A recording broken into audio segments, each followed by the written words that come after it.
out there. And the main thing is when you look at the Doppler radar, looking at the big picture out there, yeah, the worst hasn't quite yet made it here to the capital area. We've got a lot more rain on the way, and as they were indicating that a lot of that moisture is going to move in overnight and early into tomorrow morning. And we've actually got some information out here. You got to make sure, a lot of people going to church. Tomorrow is Sunday morning. Check those services. Cross of Glory Lutheran Church is already canceling just in caution, just because of what potentially could happen overnight with rain totals. They don't want people out on the roadways at this point. So again, maybe go to your local websites, churches. We're going to probably start to get more and more information as we head into the overnight hours. I do also want to point out here again, as you see on the Doppler radar, and again, we'll take a wider shot. You can see that those heavier bands still extend out into the Gulf of Mexico at this point. You see a lot of that moisture kind of driving through. And it's just really, where do those feeder bands really start to set up? We've had some pretty heavy rainfall, and I'm going to show you this. Just give me an indication over the last 48 hours. The difference between not getting stuck under a rain band versus actually getting stuck under a rain band. You can see that Mobile and a lot of those areas had 5+ inches of rainfall, and you see that even a little bit further south, and that was just over the last 48 hours. So once those storms continue to train, and that just means kind of moving over that same area for a long extended period of time, well, that's where you get the concern out there at this point. So we've had about 6,600s here in the capital area. Obviously a lot of areas today, not so much. 3,700s over in the Hammond area, but we've had some decent wind gusts out there. 60 in New Iberia, 30 in Abbeville, 38 right now in Houma, 28 in the Baton Rouge area. And I do also want to point out power outages. We've got so many so far. Well, that number could get much worse heading into the evening hours, obviously while you're sleeping, because you got to think about it. The ground becomes saturated, and if we get constant winds just battering our trees, they can't take it, you know. So again, you'll start to see more tree limbs fall, and that will eventually be a concern across much of the region. So here you go. Here's the very latest on Tropical Storm Barry as of the 1 o'clock advisory. You see Category 1 at one point, very short life, already back down to a tropical storm right now. Winds are sustained at 70, and obviously those winds look like they're also starting to weaken a little bit at this hour. 5 miles northeast of Intracoastal City.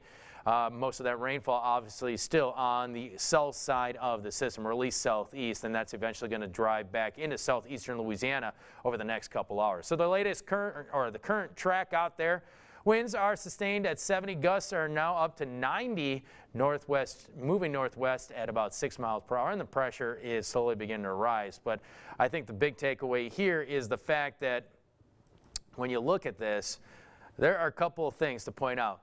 Sunday morning, notice where it sits, just a little bit south of Alexandria. So that's barely inching its way through the state. We're only sitting at about 3:30, so by the time you get to about 7 o'clock, that's over 12 hours. All right, you got to think about that, how slowly it's going to be moving through the state. Now, as you notice, the distance between this one and this one, obviously between the next run, well, again, it looks like it's going to start to pick up a little bit of steam the further north it travels, which is good. It means that forward track is going to start to move and finally start to drag it out of here. But as you see over the next couple hours, for at least the next 6 to possibly 10 hours, yeah, we've got a very small window that this system moves, and that will provide some very heavy rainfall near the coast as we continue to obviously inch forward. So here you go, big picture. We still got those tropical storm warnings all the way into the central part of the state. That also includes tropical storm warnings for southwest Mississippi at this point. As you see here, looking at the water vapor channel,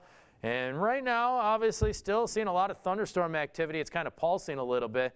However, we are kind of watching that tail end again. You can still see a couple more, I would say, storms kind of flaring up on that backside and a little bit closer to the circulation at this point. So it's not dead in the water yet. This fish is still swimming out there, so we got to watch it a little bit closer. But again, we got to thank all this dry air above us that has really kept this system from becoming very, very strong.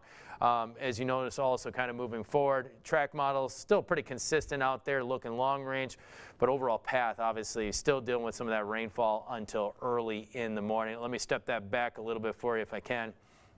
And again, main thing is, yeah, we still got to deal with that rainfall going into early Monday at this point. Also, I do want to point out that besides obviously all the power outages out there, we do have some road closures out there. East Baton Rouge Parish, we're looking at Sherwood Forest between US 190 and South Walker. River Road, both northbound and southbound between Government Street and US 61. That's closed off at this point. We're also looking at Prescott Road between, I would say, where is that? Lanier Drive and Jur Road, eastbound, westbound. That is also closed at this point.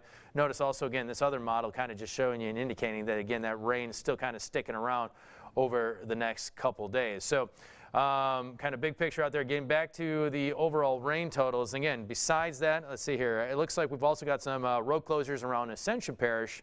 And that's mainly because of down power lines and trees down in the roadways. Hopefully they've cleared up a lot of that. So hopefully we'll get a new report pretty soon. But Wyatt Street at Jackson Street, that is currently closed. Jackson Street at 2nd Street right now is also closed. James Drive at Roy Rogers Road is closed. And it looks like Black Bayou Extension at Airline Highway is also closed due to a down power line and a tree. So rain, again, we haven't got much yet, but we are just in the beginning phases of this system. A lot of that heavy rainfall will be tonight. We may get a break tomorrow before another wave even approaches. That's really what those long-range models are kind of showing, that there may be another wave not only tonight, but going into tomorrow evening, Sunday and early on Monday as people try to head back to work. Jesse, you mentioned all of those many closures. You can go to the BR Proud app. We have the very latest on our system with everything you need to know about where you should not go during Tropical Storm Barry. All Ascension Parish waterways are also closed until further notice.